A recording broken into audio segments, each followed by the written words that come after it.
I like capture guns. Don't really ask me why, but I've always found Chinese small arms that were captured during the war in Vietnam to have a certain I don't know, exotic nature to them, and honestly, I just think they are neat. But one of the frustrations that I found when trying to research Chinese small arms is that there actually isn't a lot of information out there on these. Well, unless you're researching about SKSs, about AKs, about Tokarevs, Type 50, 51s, and 54s. When you start getting into the weird and wacky guns like the RPD or even the RPG, there actually isn't a hell of a lot out there, and you kind of left to your own devices to find out about these guns.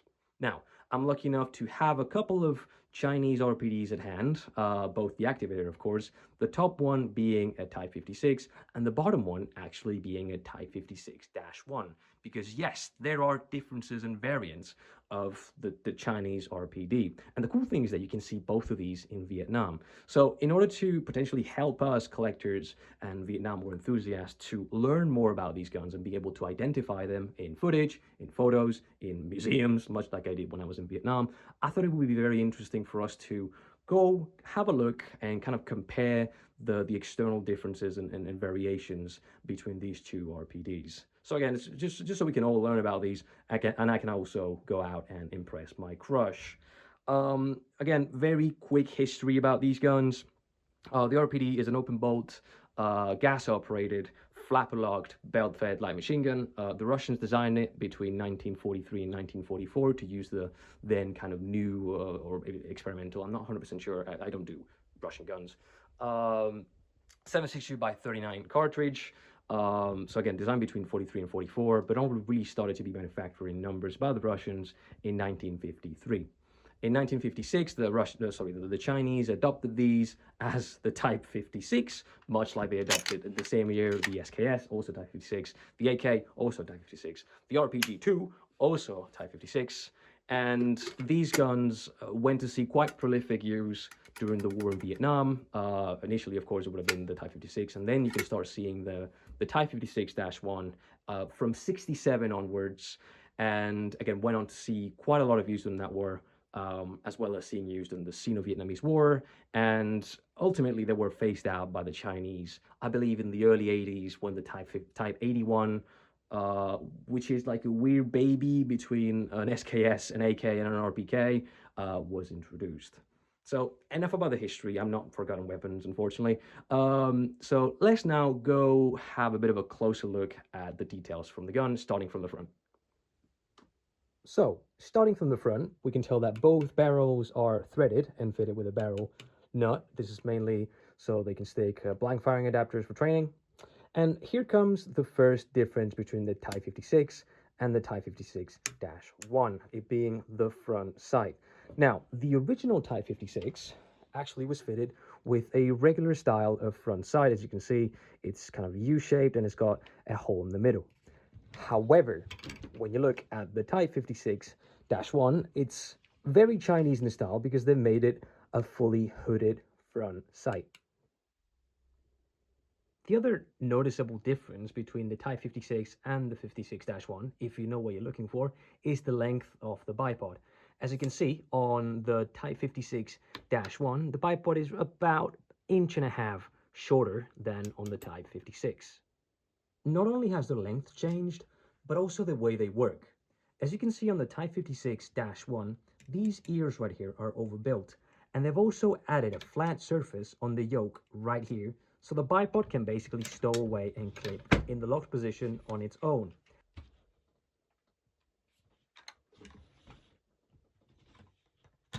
However, on the Type 56, you can see there's no ears here, and there's no surface on the yoke. Matter of fact, the Type 56 bipod actually relies on a DP or DPM style of bipod leg spring clip for it to remain closed and stowed away in the stowed position. This also makes it very easy to identify the Type 56 because it will always have this piece on one of the bipod legs, generally the left one. Moving on, both guns have maintained a 3-position adjustable gas system for use in different environments and levels of fouling in the gas system. It is notable that the Chinese RPDs have generally, at least to my knowledge, always had this kind of like longer style of gas cone, whereas the early Russian ones have a completely different assembly, and some others are slightly shorter, like the Polish RPDs, for example. The gas system can then be adjusted via undoing these two screws with one of the dedicated tools from the cleaning toolkit. One of the other notable differences between the Type 56 and the Type 56-1 is the sling swivel assembly piece.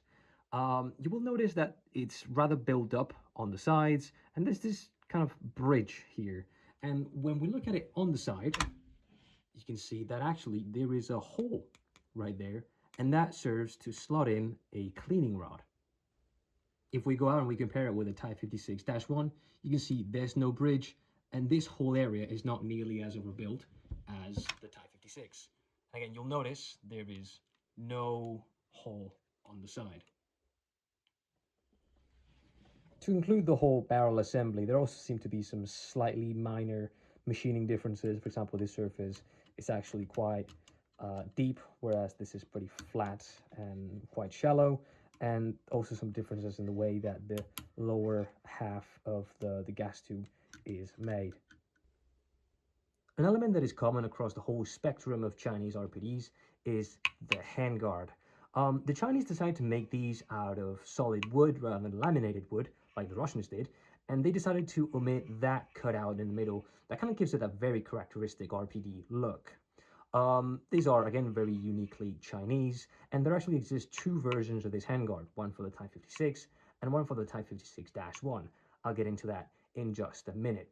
The one notable thing is that these handguards are pretty small for what they are. They're really only meant to be used while firing from the hip, really.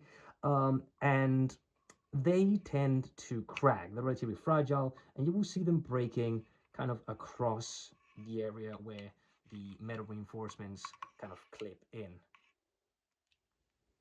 Now, when looking at the receiver on the Type 56, we're going to start noticing a couple of relatively early features. Like, for example, we can see a one-piece Feedtray. We can see that the dust cover actually has a stud riveted into the dust cover itself to limit the travel once it's actually open. And when we look at the charging handle, we can see that it's a full-length charging handle, and it's got pretty hard knurling on the actual charging handle itself. Now, when looking at the Dash 1 receiver, we can start seeing a number of differences, such as a simplified two-piece Feedtray assembly, as well as they are no longer actually riveting a stud onto the dust cover. They're simply kind of folding a bit of metal over and making it act as a stopper on its own. And we can also see the fact that the actual charging handle is no longer, let's call it, full length. And the actual charging handle piece itself is a very simple, almost last-ditch looking charging handle with no knurling whatsoever. It is worth noting that I have actually seen Type 56-1s with more early features, like the one-piece Feedtray. I've actually contacted the Australian War Museum and they sent me some photos of theirs, and it actually has one of those. So I'm guessing there exists some transitional versions between the Dash 1 and the Type 56. Now, another of the rather interesting changes they made between the Type 56 and the Dash 1 is the rear sight. Now, originally, the rear sights were made to be both range as well as windage adjustable. As you can see, this is very reminiscent of what you may be able to see on an RPK nowadays. And by twisting this knob, you can actually shift the point of aim right or left, depending on windage. This, however, is another part that you need to manufacture. It may be a bit more complicated. It takes a non-negligible amount of space of real estate on your Feedtray cover. So they kind of went out and they just changed it to this style, which is just range adjustable. It takes up way less space on your Feedtray cover, and I'm assuming that it's less prone to actually snagging on things. Additionally, I'm not sure why, but this wing actually is way smaller than this protective wing on the Dash 1. It is also worth noting that I have, again, seen Type 56-1s, like the one from the Australian War Memorial, that has a windage adjustable rear sight. So again, kind of reinforcing that transitional RPD idea. Here is one of, if not the biggest difference between the Type 56 and the Dash 1. Here we have the dust cover, which is, I mean, pretty self-explanatory. It clips into place and normally will be open automatically if you run the action by one of the feed paws. This is a separate piece, and the actual drum is held by this drum bracket piece, which is riveted into the receiver via 3 rivets. So this part is completely fixed. If we now shift our attention towards the 56-1, we'll see that apparently there is no dust cover. There's nothing to be seen. However, the Chinese have done something very nifty and very crafty with the belt box holder. What they've done is basically added this latch and this hinge. So when you press on the latch, the actual belt box holder becomes unlatched. And what you can do is flip it all the way up. And once you do that, you can literally just clip it in place. And now you basically have a dust cover and a transport mode, basically. This means that 1, you don't have to make a separate dust cover, and 2, you don't even have to rivet it into the receiver, which simplifies manufacturing, and it is actually less pieces to make. To get it back into normal mode, you just unclip it, push it, and that's it. You will know for a fact that if you see an RPD with this piece, it will be a Chinese Type 56-1. Another rather glaring difference I would like to bring up between the 56 and the -1 is the finish. As you can clearly see, the 56 is actually quite nicely blued, whereas the -1 has this kind of weird shiny enamel paint on it. When I went to Vietnam, I actually saw them on a display with this exact same finish, so I heavily doubt that this was done by some sort of private owner. I do believe this is just the way they were finished, and it was likely a more economical way to finish the RPDs rather than actually go out and blue them. In terms of markings, they're always marked at the very top of the Feedtray, and you can see this is an example made by Factory 36, and it is a Type 56 as per the Chinese characters. Now, on the 56-1, it is pretty similar. As you can see, this is a Factory 36, and it is Type 56-1, now with Roman numerals and type at the very end. The Feedtray cover latch is pretty much the same between all patterns of RPD that I am familiar with at the very least, and you can kind of tell that this has been really heavily inspired off of the MG34 style of latch. Now, to use it is pretty simple, really. Just need to pull this forward, which then unlocks the Feedtray cover, and it locks into place, and this now gives you access to your bolt, as well as all the insides of the Feedtray. Now, to close it, you need to get out of alignment, and you cannot really whack it in place, so you do actually need to use the latch again.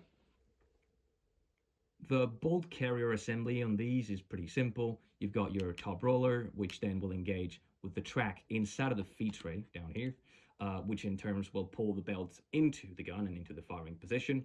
The Chinese did make one change though between the Russian pattern and their pattern, which is the addition of this here roller down on the inside of the bolt carrier, which I'm guessing is to smooth out the travel of the assembly inside of the receiver. It is worth noting that both types of RPD, of Chinese RPD, have that roller. Having a quick look at the trigger assembly, everything's pretty simple and straightforward. This is an open bolt machine gun, so of course when you pull the trigger, sear drops and then bolt goes forward. We have wooden grips. We have a safety that is currently on the fire position, as indicated by this here Chinese character. And the safety basically blocks the trigger and also stops you from racking the bolt and locking the bolt back via this here surface. The trigger assembly on the -1 is pretty much the same, really, except for a couple differences. We have plastic grips now. I've never seen plastic grips on an RPD during the war in Vietnam, though a lot of the examples that I've seen in museums, such as in Cu Chi, do have plastic grips. So for all I know, this is more of a Sino-Vietnamese post-war edition, but it would be a Type 56-1 thing. Same safety, same trigger, same mechanism on the inside, and now actually we have a little arrow to imply fire rather than an actual Chinese character. Also, it may be a bit hard to see, but you can just about see the fact that there's a little hole going through the safety. I'm guessing this is in an effort to make the gun just a bit lighter. One of the last big changes between the 56 and the -1 is the cleaning rod location. Now, if you've been observing, you may have noticed that there's this big slot cut in the side of the trigger assembly on the 56. And this is actually for the head of the cleaning rod. The cleaning rod on the 56 is supposed to run from here all the way through the handguard into this front sling swivel assembly. As you can imagine, that requires you a pretty long cleaning rod, B, it will require you to mill out something in the trigger assembly as well as the stock, and also something in the handguard. Now, that is a lot of work for a cleaning rod. So what they did on the 56-1 is they didn't do that at all. They didn't mill anything on the side. They left the stock alone, as well as the handguard alone, and they were able to get away with a simpler front sling swivel assembly. So what they did is they got a cleaning rod and they made it into a three-piece assembly that you can just keep in the stock. This change is very noticeable in photos and is one of the few things that would really allow you to easily differentiate between a 56 and a dash 1. Getting the cleaning rods to fit inside of the stock of an RPD did require some modifications to both the stock itself as well as the butt plate.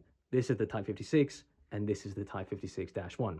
You already noticed that this piece is substantially larger than this piece. This normally hinges to the sides and allows you to access both the recoil spring, which on the RPD is contained within the stock, as well as the cleaning rod. If we actually come in and have a quick look at the cleaning kit compartment on the 56-1, you'll be able to see that, yes, indeed, you can actually fit a cleaning kit in there. But if we get the light just right, you can just about see the fact that there's a hole at the very back. Now, in that hole is where the cleaning rods are actually supposed to go into. You can see that that is at a very funny angle just because of the shape of the stock. And for you to be able to actually fit anything inside here, you're going to need more clearance down here. Hence the need for this piece to be cut out a bit deeper and this piece to be ever so slightly longer when we compare it with the normal 56 stock. Additionally, the rear sling swivels are actually also just a bit different.